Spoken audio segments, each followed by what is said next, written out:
সময় এসেছে তার হাওয়া খাওয়া বন্ধ করে দিতে হবে।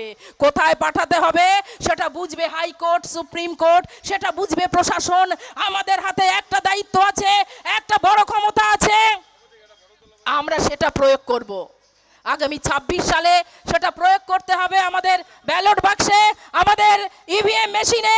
কারণ কি, জনতা জনার্দন, সেই জনতাকে দেখিয়ে দিতে হবে যে যে জনতাকে তুমি আজকে অপমান করেছো, তুমি মসনদে বসার পরে জনগণকে চিনতে পারোনি, ঠাকুরনগরে এসেছো, আসতে পাশতে ঘুরে গেছো, তুমি ঠাকুরনগর ধামে আসতে পারোনি কেন? ঠাকুরনগর ধাম অচ্যুত হয়ে গেছে, আমরা অচ্যুত হয়ে গেছি।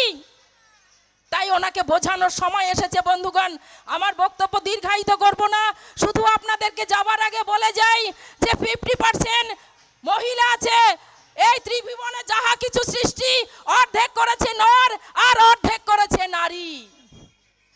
একজন নারী মুখ্যমন্ত্রী পেয়ে আমরা খুব খুশি হয়েছিলাম না মা বোনেরা? খুব খুশি হয়েছিলাম যে ওই 34 বছরের অপশাসন, 34 বছরের কুলাঙ্গার সরকারের পতন ঘটানোর পরে যে ধানতলা বানতলা করে গেছে, সেই সরকারের পতন ঘটিয়ে আমরা একটা নতুন সরকার, স্থিতিশীল সরকার নিয়ে আসবো, যে সরকার আমাদের গরিব মায়েদের কথা ভাববে। ভেবেছে? কোন মায়ের কথা ভেবেছে? ভাবিনি। স্বাধীনতার 76 বছর পার হয়ে গেছে, কেন্দ্রে একাধিকবার কংগ্রেস সরকার ছিলেন, আমাদের শোষণ এবং শাসন করেছেন, রাজত্ব করেছেন, একনায়কতন্ত্র কায়েম করেছেন, তার সঙ্গে সিপিএম সরকার মিলিজুলি ছিল। কিন্তু কেউ ভাবেনি যে আমার মায়ের একটা গ্যাস নেই, আমার এই ঠাকুরনগর চিকনপাড়ার একটা মা কাঠে রান্না করে তার চোখ নষ্ট করছে, তার একটা গ্যাসের দরকার, এটা ভাবেনি। কোনো মায়ের একটা পাকা শৌচালয় নেই, তার বাড়িতে একটা পাকা পায়খানা বাথরুমের ব্যবস্থা করতে হবে, এটা কেউ ভাবেনি। বৃষ্টির সময় আপনার চালের মধ্যে দিয়ে জল পড়ে, আপনার একটা পাকা ছাদের দরকার, এটা কোনো সরকার ভাবেনি। 76 বছর পর এসে কে ভাবলো? আজকের মোদী সরকার। তিনি কি ভাবলেন? যে আমার ভারতবর্ষের 140 কোটি নাগরিক, প্রত্যেকের প্রধানমন্ত্রী আমি কোনো একটা দলের প্রধানমন্ত্রী না, বা একটা সম্প্রদায়ের প্রধানমন্ত্রী না, আমি সকলের আপামর জনগণের প্রধানমন্ত্রী। তাই তিনি ঘোষণা রাখলেন যে সমস্ত দুস্থ মায়েরা রয়েছে প্রত্যেকের গ্যাস দেওয়ার ব্যবস্থা করব। তাই 6 কোটিরও বেশি এখনো গ্যাস পেয়েছে মায়েরা। আবাস যোজনার মাধ্যম দিয়ে প্রত্যেকের মাথার উপরে একটা করে পাকা ছাদ দেওয়ার ব্যবস্থা করব।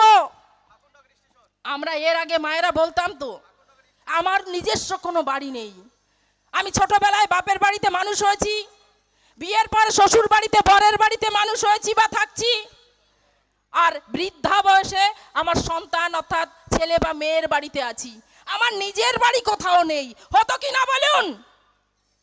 এখন আমার নিজের বাড়ি হয়েছে, নিজের, একেবারে নিজের যেটা হয় সেই নিজের বাড়ি হয়েছে। কে দিয়েছে? বর দেয়নি, স্বামী দেয়নি, সন্তান দেয়নি, বাবা দেয়নি। কে দিয়েছে? প্রধানমন্ত্রী দিয়েছে। আমাদের সকলের প্রধানমন্ত্রী আমাদের নিজস্ব একটা বাড়ি দিয়েছে, যার জমির দলিল আপনার নামে, আপনার ব্যাংকে একটা অ্যাকাউন্ট খুলে দিয়েছে, যেখানে আপনি 2 পয়সা জমাতে পারছেন, আপনি বুক চিতিয়ে বলতে পারছেন আমার একটা বাড়ি আছে, আমার ব্যাংকে একটা বই আছে। এর আগে কেউ ভাবেনি। নলের মাধ্যম দিয়ে আপনার বাড়িতে জল চলে যাচ্ছে, যদিও রাজ্য সরকার শুধু নল ফিট করেছে, জল যাচ্ছে না, কিন্তু কেন্দ্র সরকার আপনার জন্য বরাদ্দ তো করেছে। এরা যদি না দেয় তার জন্য তো প্রধানমন্ত্রী ওখান থেকে উড়ে আসবে না, ব্যবস্থা নিতে হবে নাগরিকের। কি ব্যবস্থা? প্রথমে প্রতিবাদ, তারপরে প্রতিরোধ, তাতেও কাজ না হলে যেটা প্রয়োজন সেটা করতে হবে, প্রতিশোধ নিতে হবে, জোর করে জল আনাতে হবে কলে, সেটা যেভাবে হোক সেই পদ্ধতি অবলম্বন করতে হবে। এসে গেছে 26 সাল, গণতান্ত্রিক পদ্ধতিতে সেটা আমরা করব। তাই বলি, যেমন আমাদের আগেকার মায়েরা সতীদাহ প্রথা নিবারণ করেছিলেন, যেমন রাজা রামমোহন রায়। রাজা রামমোহন রায়ের একটা করে ছবি প্রত্যেকের ঘরে লাগানো উচিত।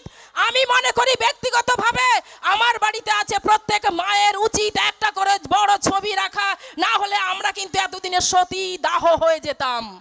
অনেকেই যাদের আমাদের স্বামী নেই। সেখান থেকে আমাদের মুক্তি দিয়েছে রাজা রামমোহন রায়। ঈশ্বরচন্দ্র বিদ্যাসাগর বিধবাদের পুনরায় বিয়ের আয়োজন করেছে। ঠিক সেইভাবে আজকে এই যুগে এসে মেয়েদের স্বাধীনতা বলুন, 3 তালাক প্রথা তুলে দিয়ে মুসলিম মায়েদের স্বাধীনতার আলোতে নিয়ে এসেছে। আমাদের সমস্ত মায়েদের যে মুক্তির স্বাদ দেখিয়েছে, নিজস্ব একটা কিছু আছে তার স্বাদ দেখিয়েছে। তাই প্রত্যেকের ঘরে ঘরে একটা করে মোদিজির ছবি রাখা অবশ্যই প্রয়োজন। এটা আমার ব্যক্তিগত মত। কারণ সকালে উঠেই আমরা ঈশ্বরকে ডাকি, হে ঈশ্বর আমি যেন থাকি দুধে ভাতে, আমার সন্তান যেন থাকে দুধে ভাতে। যার 2 বিঘা জমি আছে সে প্রার্থনা করছে ফসল যেন ভালো ফলে, সেই ফসল যাতে ভালো ফলে সেই জন্য কৃষক নিধির ব্যবস্থা করেছি, কৃষকদের সেচের ব্যবস্থা করেছেন প্রধানমন্ত্রী, এবং নিম সারের ব্যবস্থা করেছেন, সারের ভর্তুকি দিয়েছেন কৃষকদের ফসল যাতে সঠিক দামে বেচে। সেই জন্য মাঝখানের ফড়েদের বন্ধ করে দিয়েছে, সরাসরি কৃষক তার ফসল বিক্রি করতে পারবে ন্যায্য দামে।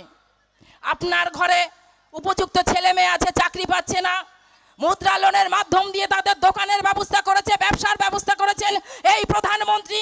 তাদের কৌশল বিকাশ যোজনার মাধ্যম দিয়ে ড্রপ আউট ছেলে মেয়ে যারা অল্প শিক্ষায় শিক্ষিত, বেশি দূর পড়াশোনা করতে পারেনি গরিবত্বের জন্য, তাদেরকে পুনরায় হাতে কলমে স্কিল ডেভেলপ করে তাদেরকে চাকরির ব্যবস্থা করেছে, কর্মসংস্থানের ব্যবস্থা করেছে এই সরকার।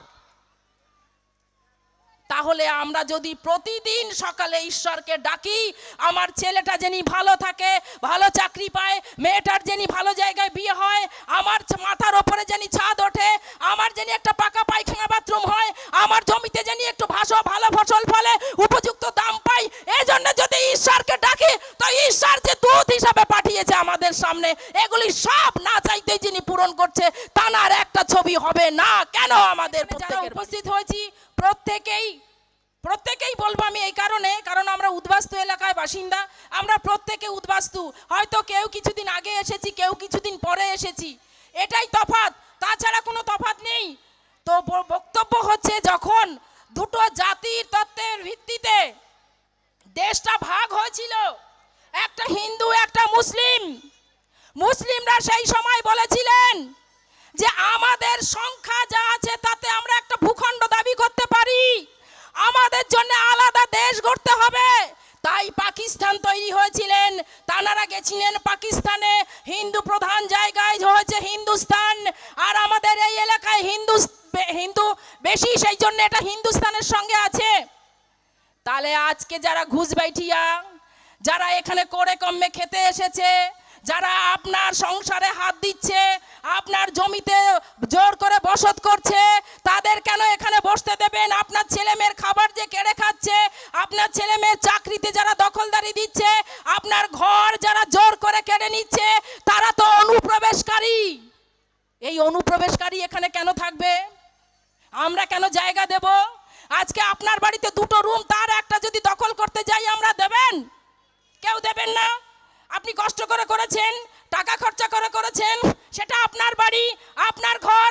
ঠিক সেইভাবে যদি এইটাকে আমরা আমাদের এই হিন্দুস্তানের ভূখণ্ডকে একটি বাড়ি ভাবে ভাবি, একটা পরিবার ভাবি, তাহলে আমাদের পরিবারে যারা আছে তারাই পারিবারিক লোক। বাইরে থেকে যারা এসেছিল আত্মীয়, কাজ মিটে গেছে, চলে যাও ভাই, আর যদি না যাও ইচ্ছে করে ঘাট ধরে পাঠাতে হবে, তাছাড়া কিছু করার নেই। আমার বাড়ির চাল ফুরিয়ে গেছে, সবজি ফুরিয়ে গেছে, আর তো থাকা যাবে না।